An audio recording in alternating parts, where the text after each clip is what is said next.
అదేవిధంగా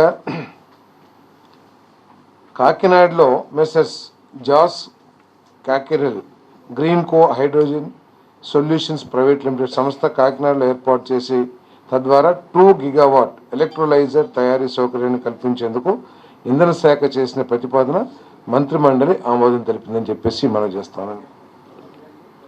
మరి టాటా పవర్స్ కర్నూలు జిల్లా పత్తికొండ మండలం హోసూరు మరియు పెద్ద ఉబిటి గ్రామాల్లో Tata power renewable energy limited సంస్థ ద్వారా 400 మెగావాట్ల సోలార్ ఇంధన సామర్థ్యాన్ని కల్పించేందుకు చేసిన ప్రతిపాదనకు మంత్రిమండలి ఆమోదం తెలిపింది. దీనికి కావాల్సిన భూమిని టాటా పవరే ప్రొక్యూర్ చేసుకుంటుంది. ప్రభుత్వం తరపు నుంచి ఎక్కడ కూడా ల్యాండ్ ఇచ్చే ప్రతిపాదన లేదు. దీని మూలంగా 2000 కోట్ల పెట్టుబడి అంటే 400 megawatts at 5 crores per megawatt. మీకు తెలుసా మెకాడమియా నట్స్ ని పండిస్తూ సంవత్సరానికి 20 లక్షలు సంపాదించవచ్చు. అది ఎలాగో మీరు నేర్చుకుందాం అనుకుంటున్నారా? అయితే ఫ్రీడమ్ యాప్ ని డౌన్లోడ్ చేసుకోండి. 2000 కోట్ల పెట్టుబడి మన రాష్ట్రానికి రానున్నది. అదేవిధంగా 1380 మందికి ఉద్యోగ అవకాశాలు దీని ద్వారా లభిస్తాయని చెప్పేసి కూడా నేను మనవి చేస్తా ఉన్నాను. అదేవిధంగా దేశంలో ఎక్కడా లేని విధంగా అనేక రాష్ట్రాలు ప్రయత్నం చేసినా కూడా రిలయన్స్ ఇండస్ట్రీస్ మన రాష్ట్రంలోనే పెట్టుబడి పెట్టడానికి ఇది కంప్రెస్డ్ బయోగ్యాస్ యూనిట్స్ని దాదాపు 500 యూనిట్లు మన రాష్ట్రంలో స్థాపించడానికి ముందుకొచ్చిందని చెప్పేసి తెలియటానికి సంతోషిస్తుందని చెప్పేసి కూడా మనం చేస్తాం. తద్వారా 65,000 కోట్ల రూపాయలు పెట్టుబడి, అదేవిధంగా 2.5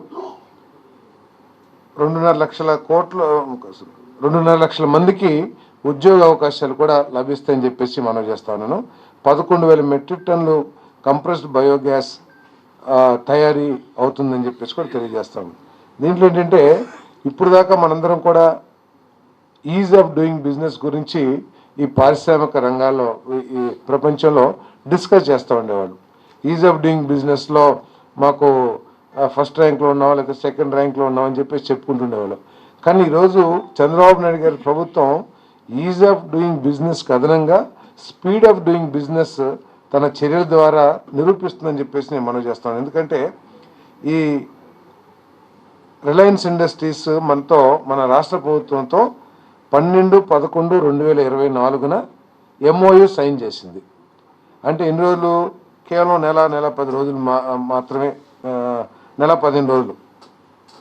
నెల 15 రోజుల లోపలే వారికి కావాల్సిన భూములు కేటాయించమని చెప్పేసి కేటాయించగానే అడ్వాన్స్ పొజిషన్ కూడా మాకు ఇచ్చేయండి అని చెప్పేసి ప్రతిపాదన చేయడం జరిగిందని చెప్పేసి మనం చేస్తాను. అది కూడా ఏంటి? రాష్ట్రంలో ఉన్న వేస్ట్ ల్యాండ్స్ అది కూడా కొనుక్కోవడానికి కాదు, 15,000 రూపాయలు పర్ ఎకర్ లీజ్ చొప్పున రాష్ట్రంలో వివిధ జిల్లాల్లో ఉన్న వేస్ట్ ల్యాండ్స్ని కేటాయించి అడ్వాన్స్ పొజిషన్ ఇవ్వమని చెప్పేసి ప్రతిపాదించడం జరిగింది.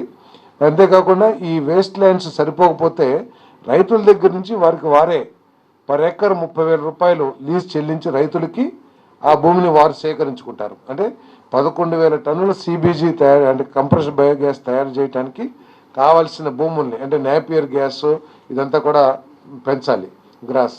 దానికోసం కావాల్సిన భూముల్ని మన దగ్గర ఉన్న రాష్ట్ర ప్రభుత్వ ఆధీనంలో ఉన్న వేస్ట్ ల్యాండ్స్ని వాళ్ళకి 15,000 రూపాయలు, అదేవిధంగా వారు సొంతంగా సమకూర్చుకునే రైతుల భూములకి 30,000 రూపాయలు వారు చెల్లిస్తారని చెప్పేసి కూడా ఈ సందర్భంగా తెలియజేస్తున్నాను. మరి అంటే వారు ప్రాజెక్ట్ని స్టార్ట్ చేస్తానికి ఈ ల్యాండ్స్ అన్ని కూడా సమకూరకపోతే యూనిట్ స్టార్ట్ చేసిన తర్వాత మళ్ళీ నష్టపోయే పరిస్థితులు ఉంటాయి. కాబట్టి ఈ ప్రతిపాదన చేయడం జరిగింది. ఈ ప్రతిపాదనని ఆమోదించారని కూడా మనం చేస్తా ఉన్నాం. వాస్తవానికైతే వాళ్ళు 800 యూనిట్లకి ముందుకు వచ్చారు. ఫస్ట్ ఫేజ్లో 500 యూనిట్లు పెట్టబోతున్నారని చెప్పేసి కూడా మనం చేస్తా ఉన్నాం.